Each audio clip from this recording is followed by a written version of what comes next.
Hello friends, நம்ம favourite சீரியலில் அடுத்து என்ன சுவாரஸ்யமாக நடக்குது அப்படின்னு சொல்லிட்டு பார்க்குறீங்களா?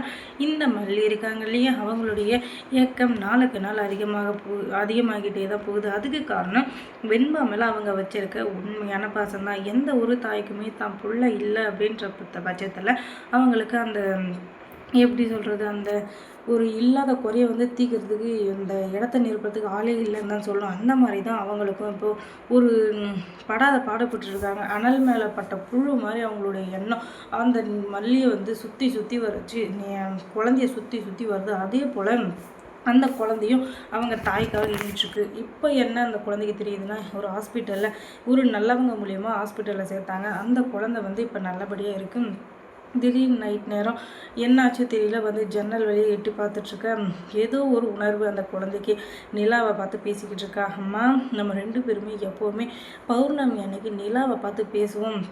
நீங்கள் எங்கே இருக்கீங்க? என்னை தேடி வரவே இல்லையே, என்ன ஆச்சு மல்லிம்மா, ஏன் என்னை தேடி வர மாட்டேங்கிறீங்க அப்படி இப்படின்னு சொல்லிட்டு அந்த குழந்தை அப்படியே ஒரு தவிப்பை எப்படி காட்டுறது அப்படின்னு தெரியாமல் அந்த குழந்தை தவிச்சுக்கிட்டு இருக்குது. என்னை எப்படியாச்சும் காப்பாற்றுங்க மல்லிமா அப்படின்னு சொல்லிட்டு. இன்னொரு பக்கம் அந்த மல்லி என் குழந்தை என்ன பண்ணிகிட்ருக்கோ தெரியலையே, ஒவ்வொரு பௌர்ணமி அன்னைக்கும் நிலாவை காட்டி இந்த நிலாவை கூட பேசுகிறது விளையாடுறதுன்னு சொல்லிட்டு என்னென்ன வாழுத்தனம் என்னென்ன குறும்புத்தனம் எல்லாம் பண்ணுவோம். ஆனால் இப்போ என் குழந்தை எங்கிட்ட இல்லையே அப்படின்னு சொல்லிட்டு இவங்க ஒரு பக்கம் கதறி இவங்க 2 பேருடைய கம்யூனிகேஷன் நிலா மூலியமாக தான் இப்போதைக்கு பரிமாறப்பட்டுருக்கு.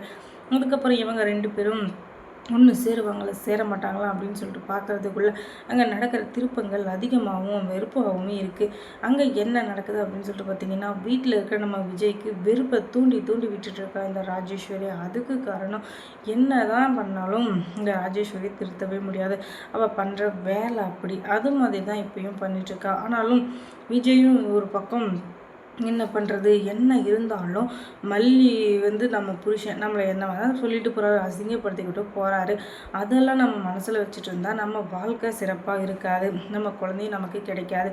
அதனால் அது எல்லாத்தையும் மறந்து விட்டுட்டு இன்னொரு பக்கம் நம்ம குழந்தைய பற்றி தேடுற எண்ணத்தில் கொஞ்சம் தீவிரப்படுத்தணும். விஜய் நம்மளை இப்படி சொல்லிக்கிட்டாரு அப்படி சொல்லிட்டாருன்னு சொல்லிட்டு அதையே நினச்சிட்டு இருந்தா நம்ம வாழ்க்கையில் எதுவுமே நடக்காது. ஆனாலும் அந்த சீரியலில் பார்த்தீங்களா, நம்ம குழந்தை இல்லைன்னா 1 வாரமோ 2 வாரமோ அப்படியெல்லாம் இல்லை. எவ்வளோ சீக்கிரம் முடியுமோ அவ்வளோ சீக்கிரம் குழந்தைய கண்டுபிடிக்கிற இதில் தான் இருப்போம். குழந்தை பக்கத்துலேயே இருக்குன்னு தெரிஞ்சிடும். ஆனால் சீரியலில் நல்லா ஓபி அடிக்கிறாங்க. இந்த பக்கம் அந்த பக்கம் தேடுற மாதிரியே சீனை போடுறாங்க. ஆனால் தேடுறதுல ஒன்றும் இல்லை. ஆனால் சீரியல் இவ்வளோ விறுவிறுப்பாக போகுது. ஆனால் நமக்கு ஏதாச்சும் ஒரு பிரச்சனை, யாராச்சும் விறுவிறுப்பாக பேசுகிறாங்க, கண்டிப்பாக பேசுறதில்ல.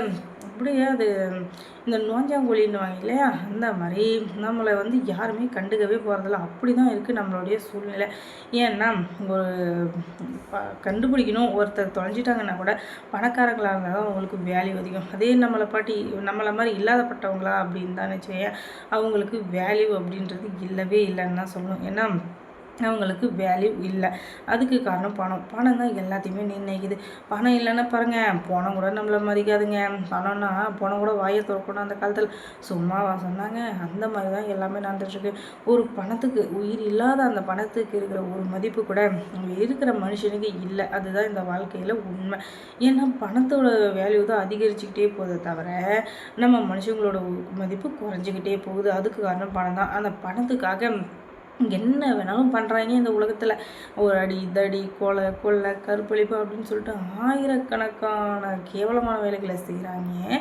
ஆனால் இந்த கேவலமான வேலையை செய்கிறதுக்கு பதிலாக ஏதாச்சும் ஒரு உருப்படியான வேலை செஞ்சால் நமக்கும் நல்லாயிருக்கும், மற்றவங்களுக்கும் நல்லாயிருக்கும் அப்படின்னு சொல்லிட்டு யாருமே நினைக்கிறதில்ல.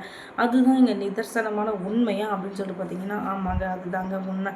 அதுக்கப்புறம் நம்ம வெண்பா இருந்துக்கிட்டு டாக்டர்ஸ் அவங்கக்கிட்ட பேசிகிட்ருக்கு. அதை பார்த்து நம்ம வெண்பாவுக்கு பரவாயில்லையே, இந்த டாக்டர் ரொம்ப நல்லவராக இருக்கார் போலையே அப்படின்னு சொல்லிட்டு இவர்கிட்ட நம்ம ஹெல்ப்பை கேட்டுற வேண்டியதான் அப்படின்னு சொல்லிட்டு, டாக்டர் உங்கள்கிட்ட தனியாக பேசணும் அப்படின்னு சொல்ல, என்ன பேச போகிற குழந்தை அப்படின்னு சொல்ல, சார் கொஞ்சம் ஹெல்ப் பண்ணுங்க, நான் உங்கள்கிட்ட தனியாக பேசணும் அப்படின்றதும் அவள் பக்கத்தில் இருந்தால் ரவுடிங்க எல்லாரையும் அமுச்சு விட்டுட்டு இந்த குழந்தைகிட்ட என் அப்பாவுடைய ஃபோனை கொடுத்தீங்கன்னா, நீங்கள் ஃபோன் கொடுத்தீங்கன்னா என் அப்பாவுக்கு கால் பண்ணி சொல்லுவோம் அப்படின்றதும் அவரும் அதுக்காக தான் வெயிட் பண்ணிகிட்டு இருந்தார். ஏன்னா அந்த குழந்தை யார் என்னன்னே தெரியல, யாரோடதுன்னு தெரிஞ்சால் அவங்கக்கிட்ட ஒப்படைச்சிடலாம் அப்படின்னு சொல்லிட்டு அதுக்கு ஒரு நல்ல சந்தர்ப்பம் கிடச்சிச்சு அப்படின்னு சொல்லிட்டு இவங்களும் ஃபோனை கொடுக்க அந்த குழந்தை கரெக்டாக ஃபோனை பண்ணி அவங்க அப்பா கிட்ட பேச அவங்க அப்பா இருந்துக்கிட்டு செல்லம் தங்கம் எங்கே இருக்க, நீ எதுக்கும் கவலையே படாத அப்படின்னு சொல்ல, நீங்கள் வீட்லேயே இருங்க டாடி, கண்டிப்பாக நான் வந்துடுறேன், நீங்கள் எதுக்கும் கவலைப்படாதீங்க அப்படின்னு சொல்ல, உடனே சரி டாக்டர்கிட்ட ஃபோனை கொடு அப்படின்னு சொல்லிட்டு விஜய் சொல்கிறாரு. உடனே டாக்டர் இருந்துக்கிட்டு நாங்கள் இங்கே இப்படி இருக்கோம் அப்படின்னு சொல்லிட்டு அட்ரஸ் எல்லாத்தையும் கரெக்டாக சொல்ல,